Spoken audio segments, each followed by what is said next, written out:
le point de Radio et Télémétropole. Bientôt 10 mois, depuis que le président Jovenel Moïse a été assassiné chez lui. Plusieurs juges ont été désignés pour instruire le dossier. D'aucuns ont dû se déporter. On a comme l'impression que le dossier, tout comme le président, est en passe d'être enterré. Ne serait-ce l'intervention de l'un des avocats de l'État haïtien, Maître Newton Saint-Just. Eh bien, disons, on allait commémorer ce 10e mois sans savoir où est-ce que l'on en est avec le dossier, sinon que l'enquête était donc en passe d'être enterrée. Maître Newton Saint-Just, l'un des avocats de l'État haïtien, arrive pour faire renaître ou bien ressusciter le dossier. Bonjour maître. Bonjour Wendell, bonjour à tous les amis auditeurs et spectateurs de Métropole, Radio Télé Métropole. Et la première remarque, c'est que le président est déjà enterré. Oui. Le dossier est en train d'être enterré, est en passe, pour te répéter. Mais le président, c'est clair. Oui, c'est clair, oui. Et par ce qui se passe, nous pouvons dire qu'il y a un assassinat permanent du président à travers Jovenel Moïse, à travers le traitement du dossier. Le silence, la passivité. Pas seulement le silence, mais la machine qui est mise en branle. Et dans un premier temps, il y avait cette campagne de diversion que nous avons dénoncée, combattue comme citoyens.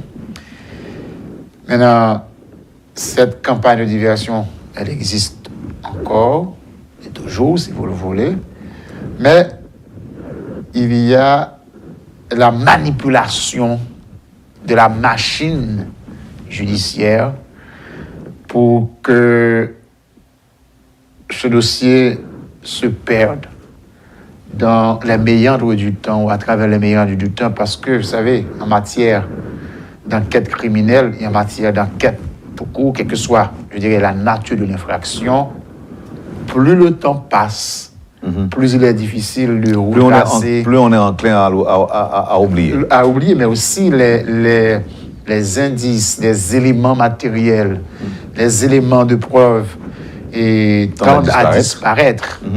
Et donc, c'est la situation. Maintenant, je ne suis pas là pour réveiller le dossier. Ce n'est que par pure coïncidence que nous avons été alertés par des amis, des confrères dominicains sur ce qui se passe et sur des informations qui circulaient dans les couloirs du système bancaire dominicain et aussi de la justice dominicaine. Alors, juste avant d'en arriver là, maître, en Haïti, avez-vous le sentiment qu'il y a quelque chose qui est enclenché? Avez-vous l'intention que l'État haïtien s'occupe du dossier de l'assassinat de Jovenel Moïse en comparaison, par exemple, à ce qui se passe aux États-Unis, où des suspects ont été interpellés, entendus par un tribunal. En Haïti, avez-vous l'impression qu'il y a quelque chose qui se fait dans le cadre de ce dossier? Non. Je l'ai toujours dénoncé. Et il paraît que à force de dénoncer la passivité, mais une passivité consciente, une passivité qui a une certaine rationalité, parce que c'est un instrument de combat. Lorsque je dis un instrument de combat, il y a les auteurs intellectuels de ce crime qui sont partout tapis dans l'ombre de l'impunité et qui manipulent le système, qui manipulent tout. Donc ils savaient bien, avant même d'ordonner cet assassinat, ils savaient bien qu'aucune enquête n'allait aboutir en Haïti. Il faut dire que certaines choses ou certains événements ont dérangé le plan, mais le plan initial est là. C'est-à-dire il faut protéger à tout prix les auteurs intellectuels C'est-à-dire ceux qui avaient intérêt, ceux qui ont financé le crime. C'est le plus important. Certainement, c'est bien, nous avons par la suite, nous avons des Colombiens en prison, mais ils ne sont pas venus comme touristes en Haïti, ils ne sont pas venus d'eux-mêmes. Oui. Ils ont été recrutés. Qui a payé cet argent pour ce recrutement, il faut le savoir. Et vous savez très bien que j'ai la conviction profonde, d'abord que ce crime est un complot de l'État haïtien. C'est-à-dire les plus hautes sphères de l'État haïtien ont été mobilisées à un titre ou à un autre pour planifier et exécuter ce crime. Mais aussi et surtout, il y a des mains invisibles de l'international, de la communauté internationale, qui ont fermé les yeux ou qui ont participé activement à la réalisation de ce forfait. Donc, face à une telle situation, et cette situation qui se combine avec les faiblesses de notre système judiciaire, les faiblesses de notre État, et l'irresponsabilité des hommes au pouvoir, je ne parle pas de dirigeants, parce que le dirigeant, le leader, a une définition. Mais il y a des gens qui occupent l'espace du pouvoir pour jouir de certains privilèges. Et vous savez ce qui est drôle dans cette histoire? Je le disais avant cette émission. Il y a des gens là qui peut-être ne savaient pas si Jovenel allait ou devait mourir, qui n'ont joué aucun rôle, mais qui sont tellement satisfaits, qui bénéficient tellement de ce crime. Bon, ils ne veulent pas en entendre parler. Oui, parce que ils ne souhaitent pas que lumière soit faite sur le dossier. Maintenant, maître, vous avez été alerté par des camarades dominicains, peut-être par des collègues avocats. Des collègues avocats. Je ne sais pas trop. Et grâce à ces amis-là, vous avez été informé depuis le mois de mars, il faut dire depuis au début du mois de mars, et il y avait des rumeurs et selon lesquelles un rôle important où le secteur bancaire dominicain avait joué un rôle important dans cet assassinat. Maintenant, il y a États-Unis, il y a Colombie, il y a la République dominicaine. Très bien. Et il y a aussi le Panama. Le Panama. Parce qu'il faut rappeler que les criminels ont utilisé plusieurs territoires. Cela veut dire qu'une enquête peut être ouverte, pas seulement aux États-Unis, au Panama et en République dominicaine. Et nous étions sur le point d'étudier la possibilité d'engager la justice dominicaine. Parce que le dernier point de transit de ces criminels avant d'intégrer le territoire haïtien pour planifier ou exécuter ce crime, c'était la République dominicaine. C'est-à-dire qu'il y a beaucoup d'éléments d'information importants. Et malheureusement, les autorités policières, voire politiques et d'Haïti, ne l'ont pas jugé bon, ou n'ont pas jugé bon de demander la coopération de la police dominicaine, parce que la majorité des Colombiens, vous nous pas dire tous les Colombiens, tous les sicaires, tous les criminels ont transité en République dominicaine, et assurément, ils ont laissé des traces. Il y avait des réunions tenues en République dominicaine aussi.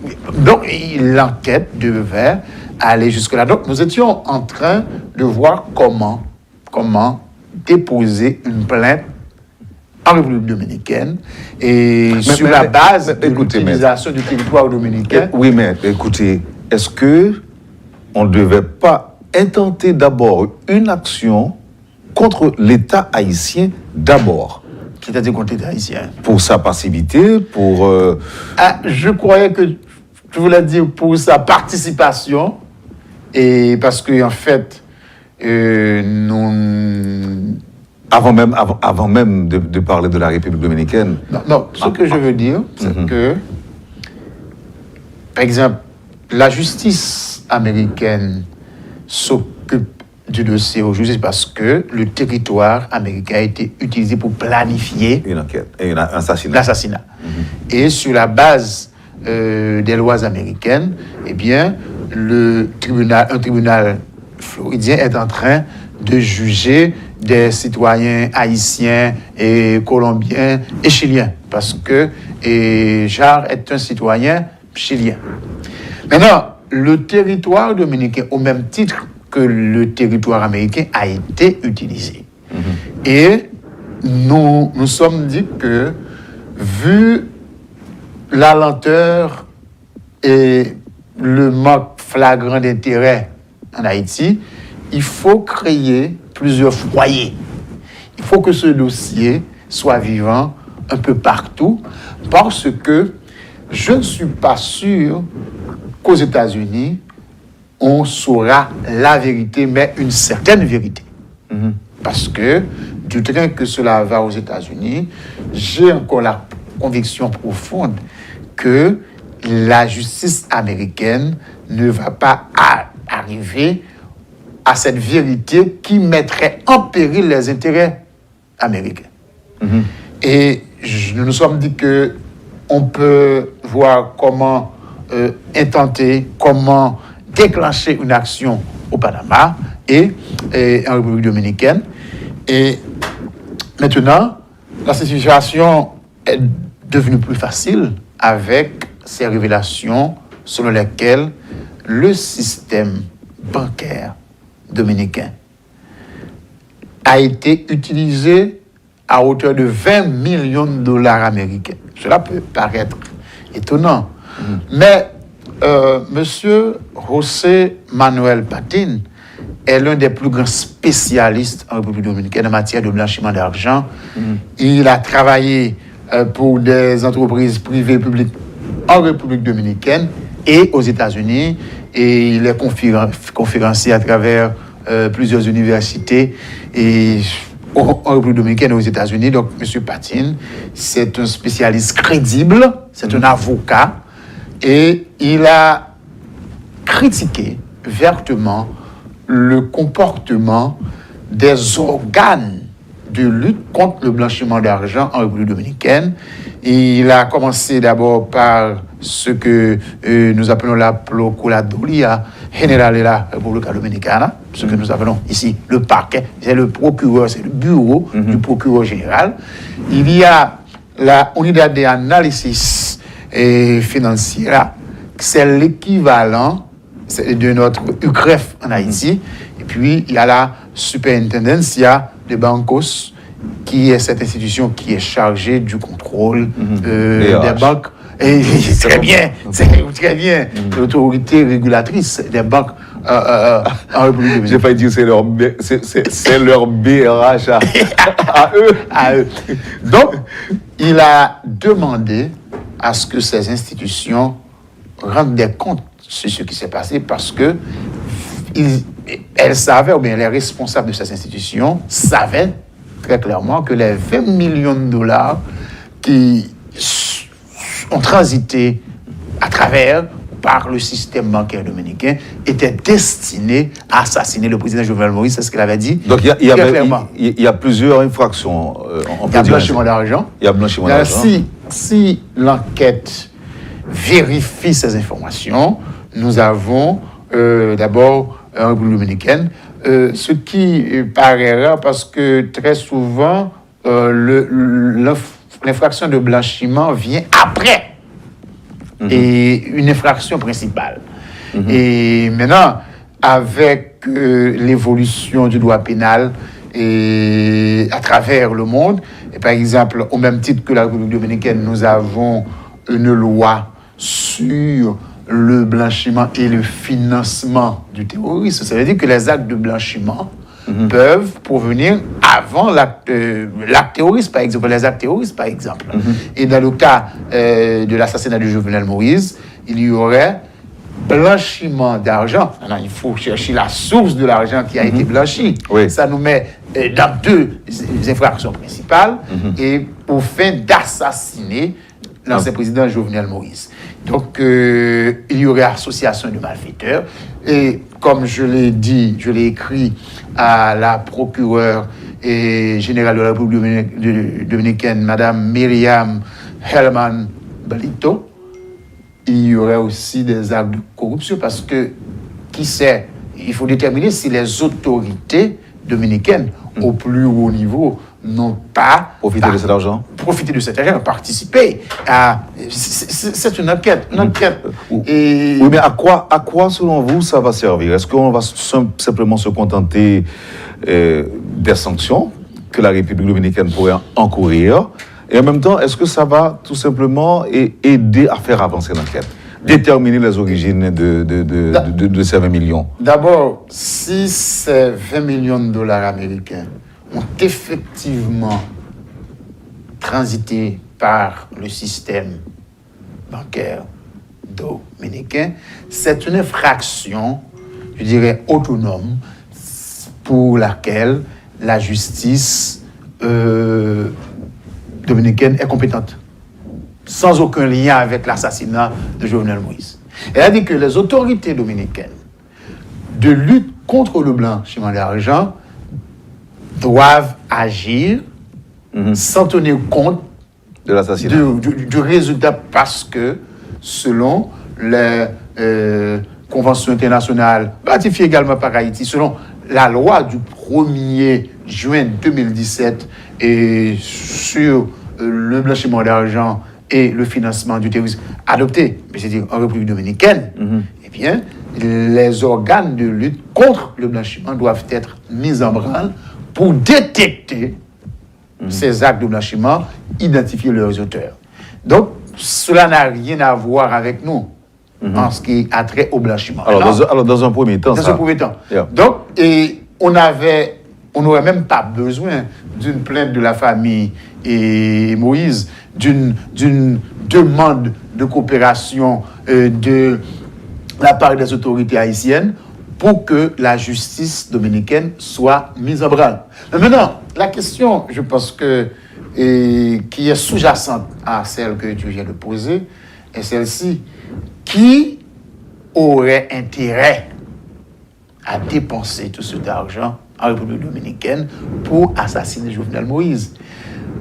Bon, on ne sait jamais. Il se peut que des gens du secteur privé dominicain, de la mafia dominicaine, ou d'autres pays, ou d'autres, je dirais, poches de criminels auraient pu choisir d'utiliser le système bancaire dominicain. Mais il est logique, évident, que les premières personnes qui auraient intérêt à investir cet argent en République dominicaine, bon, ce sont des ennemis de Jovenel Moïse en Haïti, des Haïtiens. Bon, je ne dis pas qu'il n'y a pas d'autres mains, d'autres nationalités. Non, c'est pas ce que je suis en train de dire. Je veux seulement dire que la première personne qui aurait intérêt à investir, eh bien, ou bien le premier secteur, c'est les secteurs haïtiens. Maintenant, il y a lieu de questionner le rôle aussi de la justice haïtienne dans ce dossier de blanchiment, sans encore parler de l'assassinat. Il y a lieu de questionner. Vous parlez de la justice haïtienne, c'est ça? Oui, de la justice haïtienne, mais du gouvernement. Mes confrères m'ont appelé ce matin, une fois de plus, m'ont dit, mais vous avez un consulat chez nous, pas vrai? Vous avez une ambassade, mais quelle est la réaction de votre gouvernement face à de telles révélations? Est-ce que vous savez que cela... Peut-être que les membres du gouvernement ne sont pas au courant. Et l'un de mes confrères de me dire... S'il n'y a pas de rapport du consulat ou de l'ambassade... Bon, je ne sais pas qu'est-ce que font nos diplomates et ce que font nos diplomates là-bas. Maintenant, ce qui est triste pour nous, c'est de voir que depuis lundi, que cette question est dans l'actualité en Haïti, mais ces déclarations ont été tenues depuis le 1er avril en République dominicaine. Il n'y a aucune réaction du gouvernement haïtien, même à travers le CREF. On aurait pu contacter la unité d'analyse financière pour savoir de quoi il en est. aucune démarche. Et Parce que quand même, vous parlez de transit de transit. par le système financier. Donc, ça dit que Voici les banques haïtiennes et ne sont pas concernées. Vous savez, donc, sans même parler de... Parce que je sens et vois que toute la fois qu'il est question de parler de l'assassinat de Jovenel Moïse, certaines personnes ont des mots de tête, des mots de...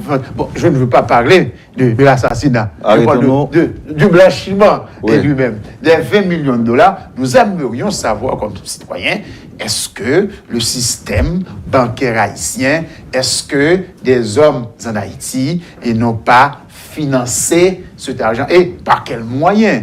Est-ce qu'ils ont pu traverser la frontière avec des mallettes en main? Je ne sais pas. Et comment cet argent a pu traverser la frontière? Je pensais que... à Dodane, je ne sais pas.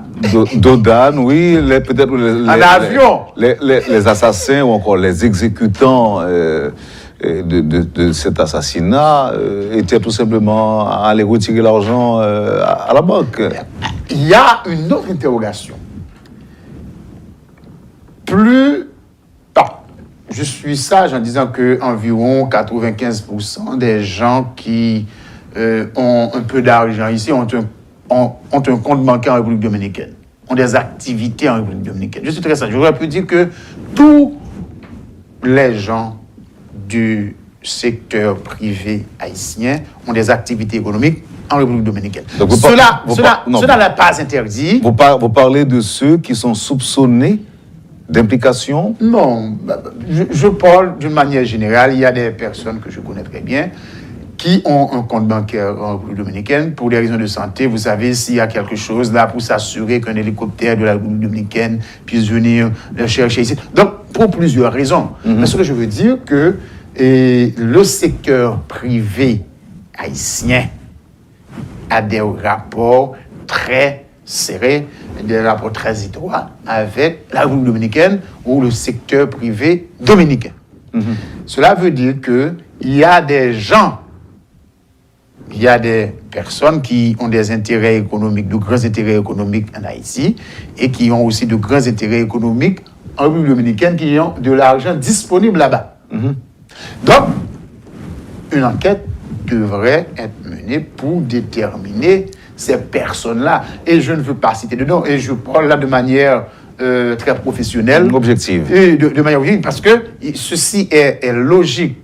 La première personne qui aurait intérêt à assassiner ou à renverser Abinadel, c'est pas moi. C'est pas un Haïtien, peut-être nos confrères haïtiens, nos compatriotes qui sont en République dominicaine, mais je parle de nous autres en Haïti. Mais la première personne qui aurait intérêt à renverser Ariel Henry, ce n'est pas les gens de l'opposition en République dominicaine, mais ce sont les gens qui s'opposent à Ariel Henry en Haïti. Ceci est plus que logique. Donc, parmi ces gens qui manifestaient publiquement leur intérêt pour voir Jovenel Moïse sortir du pouvoir de n'importe quelle manière. Et bon, parce que je suis convaincu que certains compatriotes s'opposaient à Jovenel sans vouloir sa mort. Ça, je suis convaincu. Mais peut-être certains dans l'ombre, et je dirais, dans leur âme, et mijotaient ce désir de voir Jovenel disparaître par n'importe quelle façon. Donc, mais il y en a eu aussi, hein. Il y en a eu pas mal. Il y en a eu pas mal qui souhaitaient sa mort. Oui, bon, on peut le comprendre.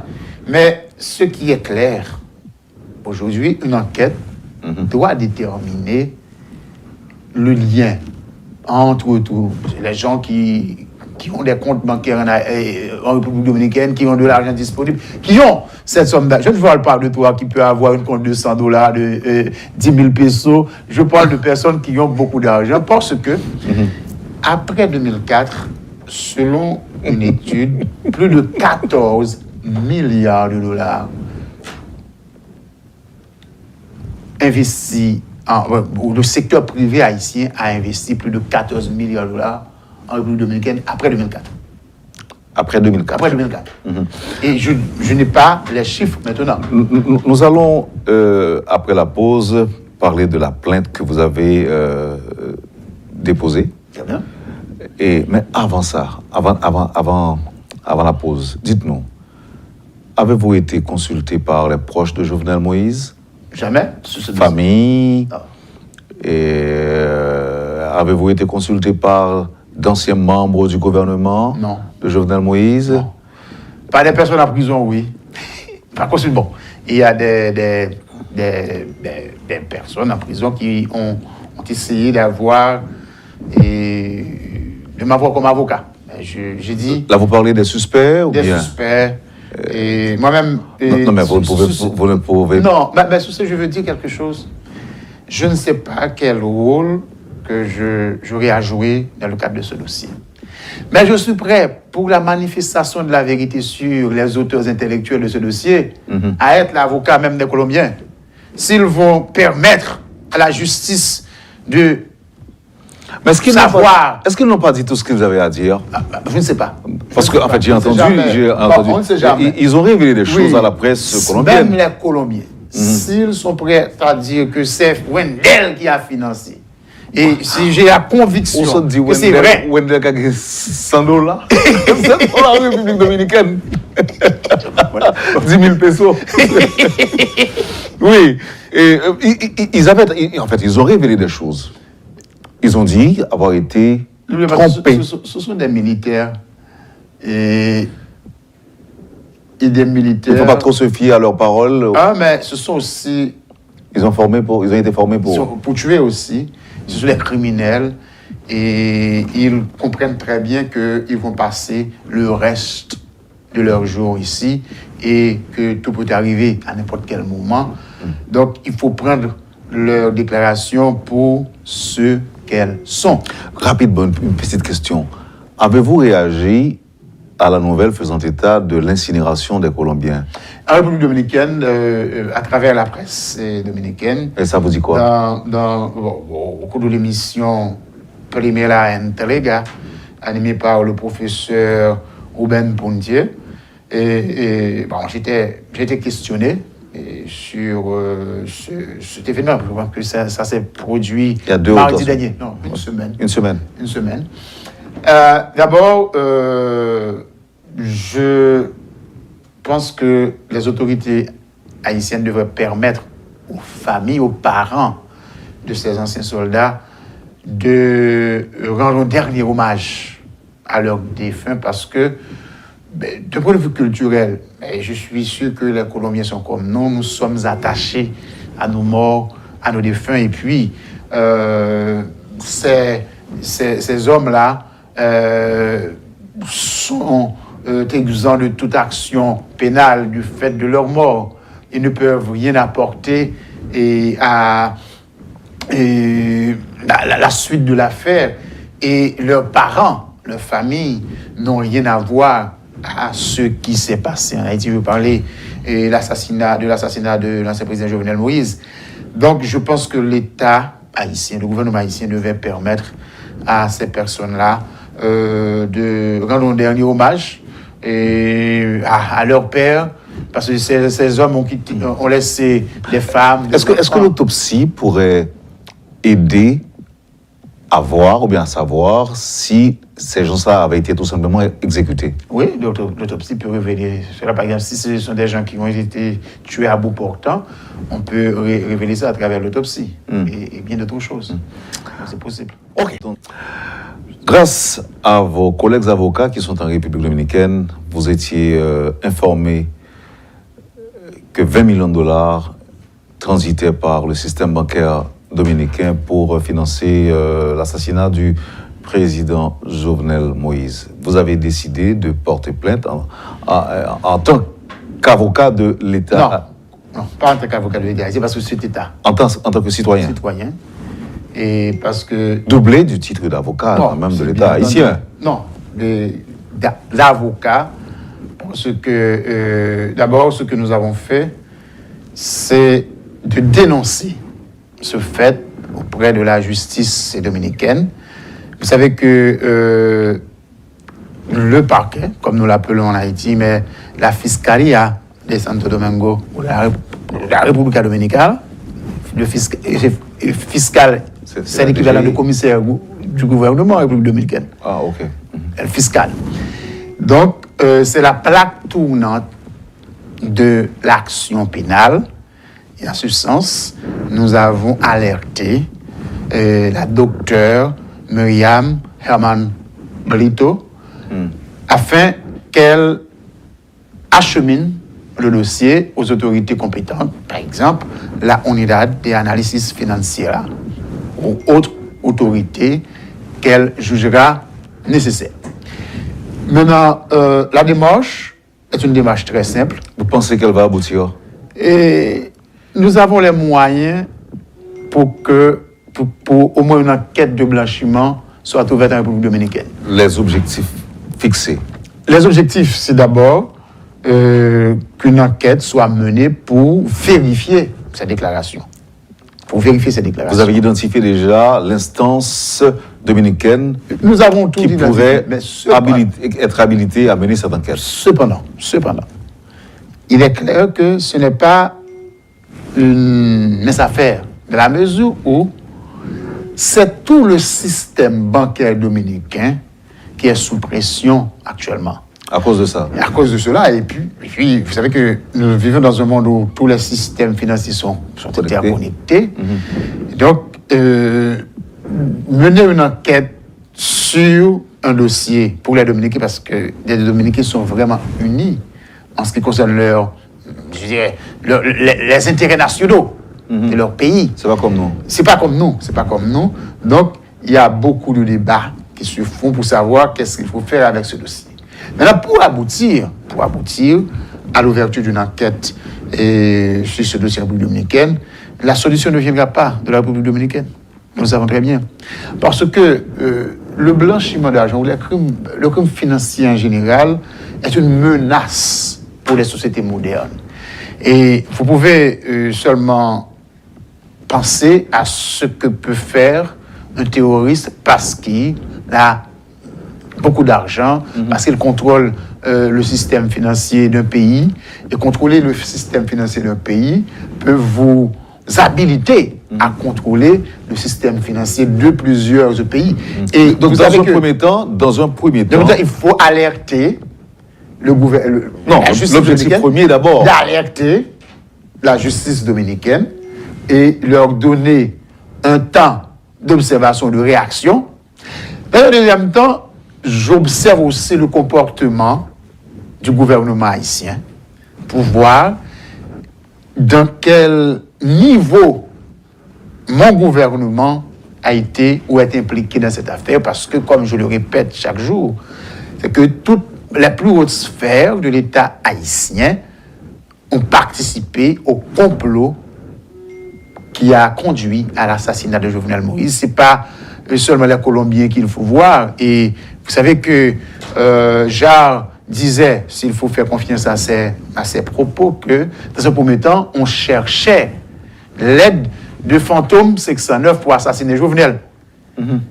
Oui, parce qu'il y avait une pénurie, il y avait des problèmes d'armes. Donc, ils ont cherché, je dirais, une autre voie, une autre solution.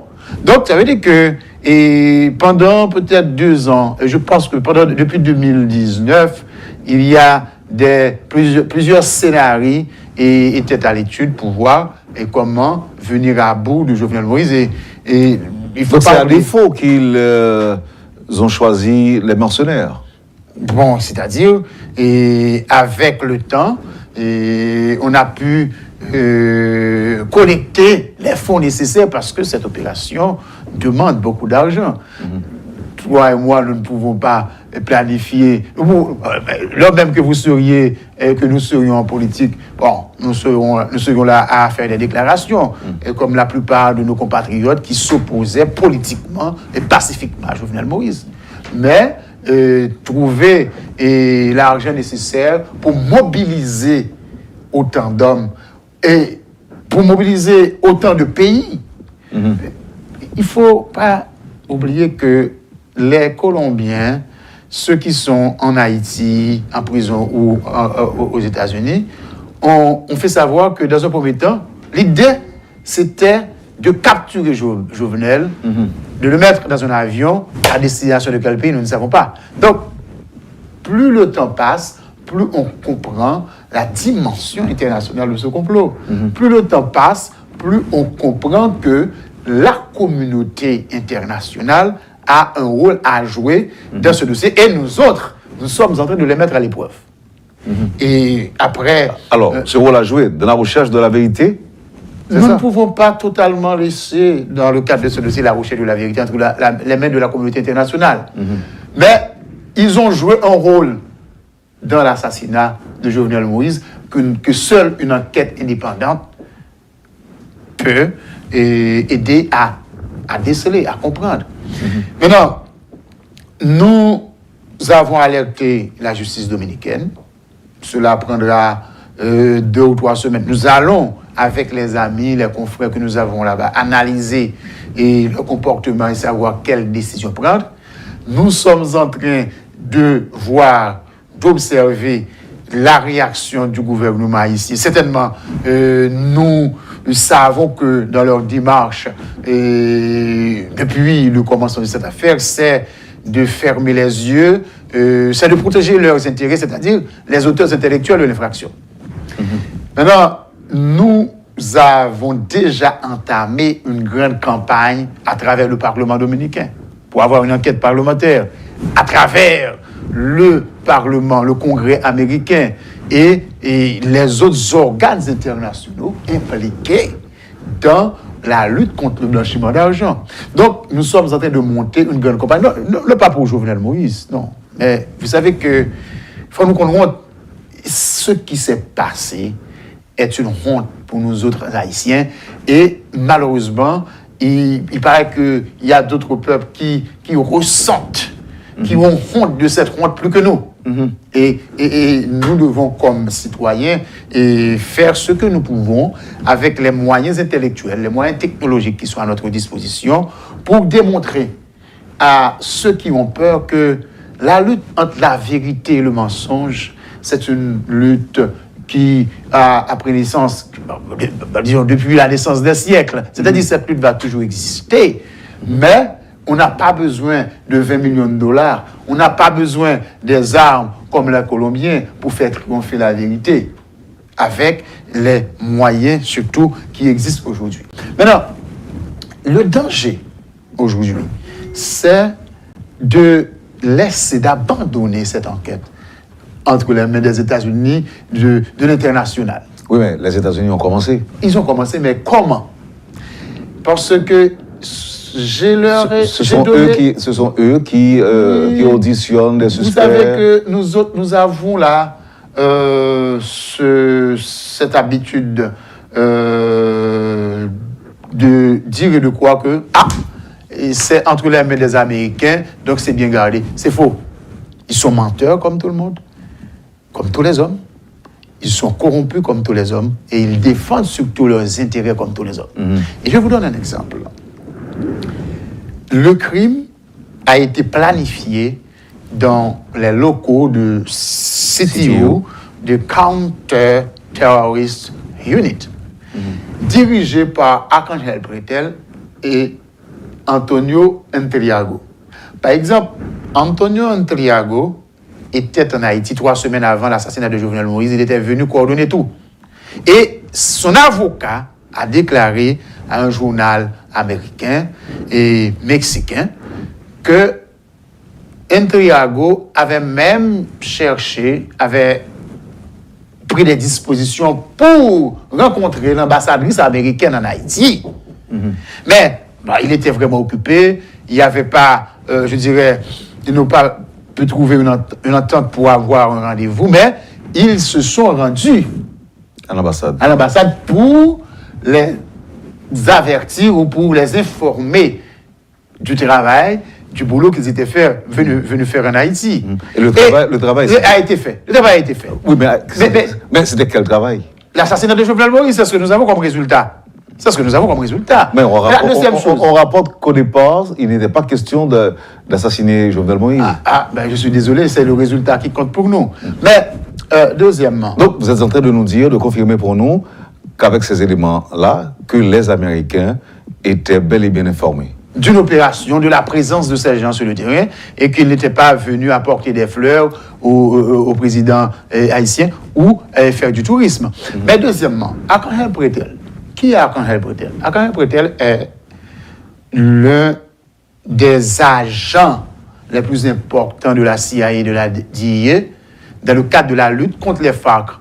Il a permis à la justice américaine de juger plusieurs regradés de FARC en Colombie et qui ont été extradés vers les États-Unis. Après ou avant même l'incident, parce que c'est lui qui a procédé au recrutement des criminels colombiens. Eh bien, sa déclaration était claire que ce que vous allez faire en Haïti est supporté par le gouvernement américain. C'est ce que la plupart des militaires colombiens, leurs parents, leurs familles ont rapporté que Arcangel Pretel, bon, maintenant, une enquête va déterminer si Arcangel Pretel mentait ou non, mais cependant, les faits nous montrent qu'il avait raison. Pourquoi? Arcangel Pretel et Antonio Intriago sont les deux premières personnes à être questionnées, auditionnées par FBI, par le FBI. Où sont-ils maintenant? Ils sont quelque part dans l'air, dans la nature. Ils sont protégés peut-être pour les services rendus. Or, qu'est-ce que nous avons vu? John Joao Joseph, Palacios, Jarre ont été recherchés et arrêtés en Jamaïque, en République dominicaine. Et Arcangel Pretel et Antonio Intriago sont à Miami, sont en Floride. Ils sont en Floride, ils résident en Floride. Ils devaient être les premières personnes à être arrêtées.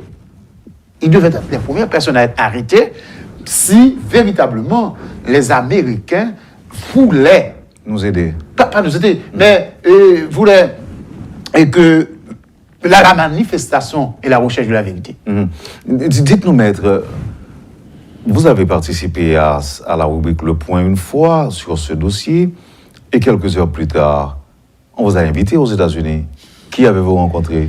Écoutez, ce que vous devez comprendre, dans cette lutte entre la vérité et le mensonge, il y a des personnes dans l'ombre qui supportent ce que nous sommes en train de supporter là, de faire là. Comment par des informations et par des échanges aussi. Par exemple, pour agir en République dominicaine, et je dois connaître la loi, la loi du milieu, la loi du pays. Je dois connaître, savoir ce qu'il faut faire, ce qu'il ne faut pas faire. Mais je n'ai pas étudié le droit en République dominicaine. Certainement, le droit est un langage universel qui est fondé sur une logique universelle, mais cela ne suffit pas. Donc, et nous avons également pu rencontrer des personnes qui sont impliquées dans l'enquête. Et permettez souffrez que je ne divulgue okay. Non, mais ce qui est important, nous sommes au courant de ce qui se passe dans ce dossier et avec une certaine précision. Et malheureusement, cela devait être la mission de travail du gouvernement haïtien.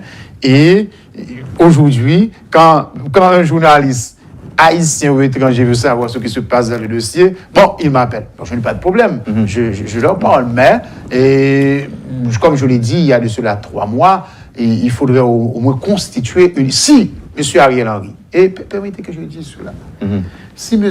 Ariel Henry veut démontrer qu'il est innocent, qu'il n'a rien à voir dans cette affaire, et que son gouvernement, comme il l'a dit par exemple dans une entrevue, lors d'une entrevue avec Miami Herald, qu'il veut tout faire pour faire la lumière sur ce dossier, il y a une opportunité en or qui lui est offerte aujourd'hui, avec ce qui se passe à la République dominicaine.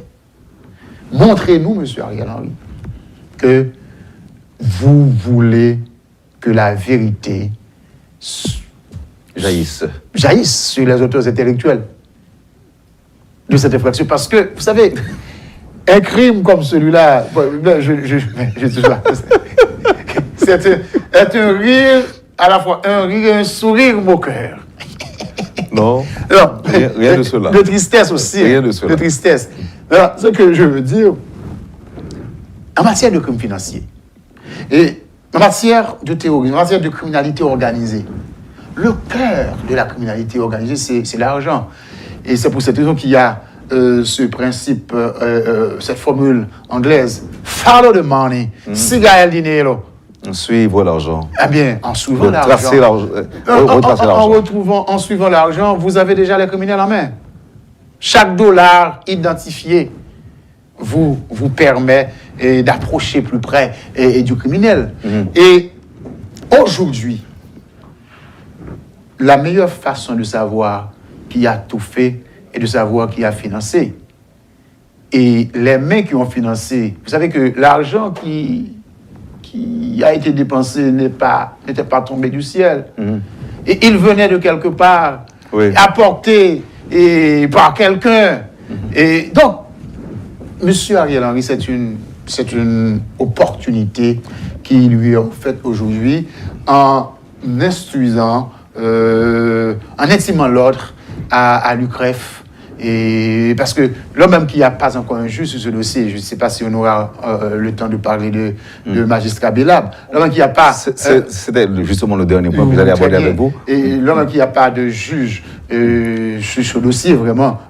Et donc, le gouvernement haïtien peut demander au gouvernement dominicain de vérifier ces informations et le gouvernement haïtien peut aller plus loin à travers le GAFIC et pour vérifier si effectivement cet argent a traversé nos frontières ou bien s'est déjà retrouvé en République dominicaine, si cet argent a été utilisé pour assassiner Jovenel Moïse, et parce que le système bancaire dominicain, à travers la unidad d'analyse financière, doit produire des rapports mensuels et un tel montant doit faire l'objet d'une déclaration de provenance de fonds.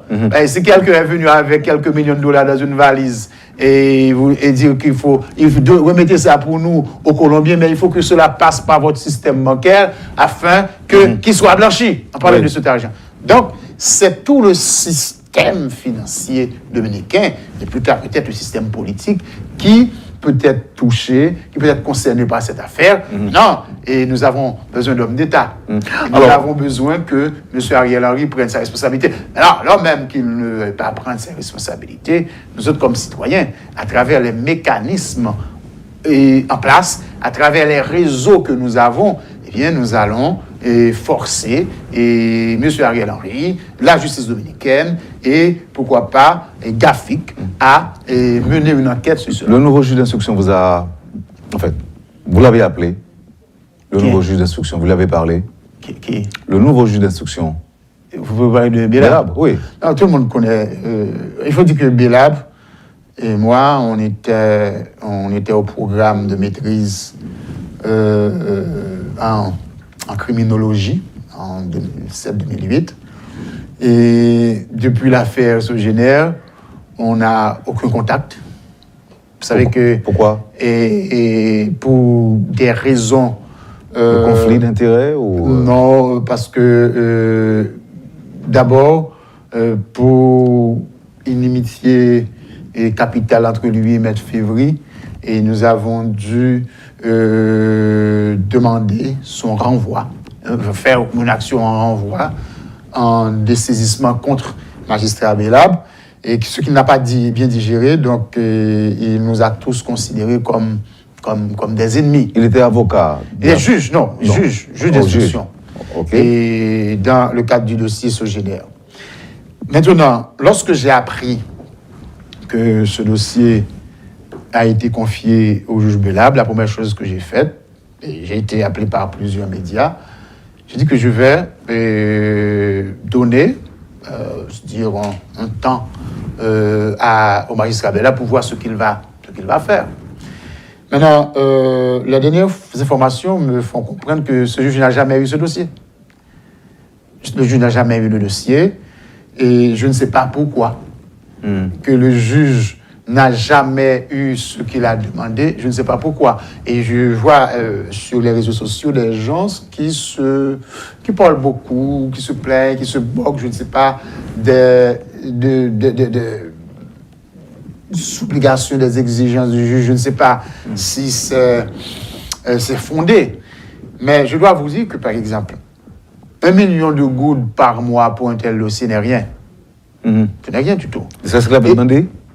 Ça, ce qu'on a, bon, ça, ce que j'ai entendu, je ne sais pas si c'est vrai. Maintenant, ce que je veux dire, que le pouvoir judiciaire est un pouvoir comme tous les autres pouvoirs. Si nous voulons véritablement appliquer cette constitution, malgré cette situation dans laquelle nous vivons, il faut doter les trois pouvoirs des mêmes moyens. D'abord.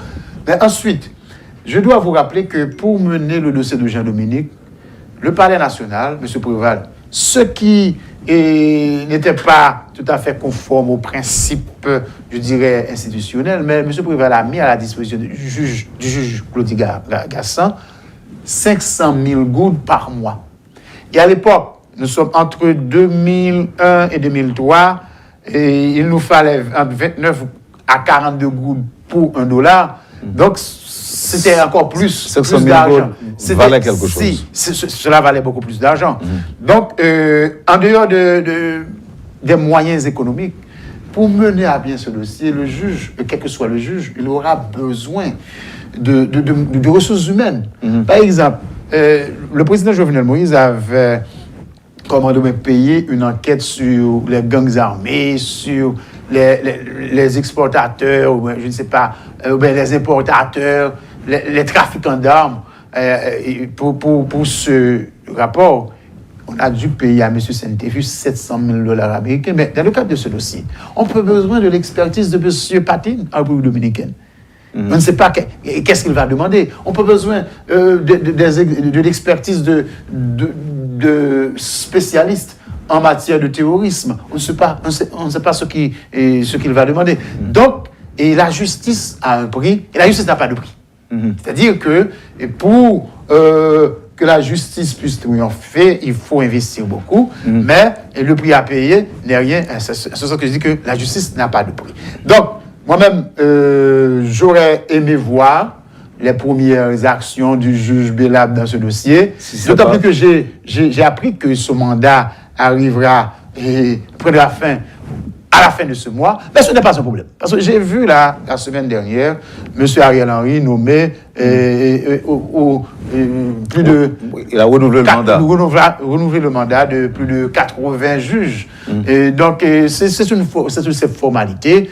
Donc, j'aimerais voir juge Belab à l'œuvre. Mais je dois aussi dénoncer qu'il y a une campagne aussi que j'appelle Zafra, et de recrutement des juges pour ce dossier qui se fait à la primature, parce que M. Ariel Henry ou bien ceux qui l'entourent ne veulent pas qu'il y ait un juge. Et je ne sais pas si M. Belab a fait l'objet de est passé par cette campagne de recrutement, mais c'est une campagne sérieuse, parce qu'on ne veut pas voir les droits de M. Ariel Henry dans ce dossier.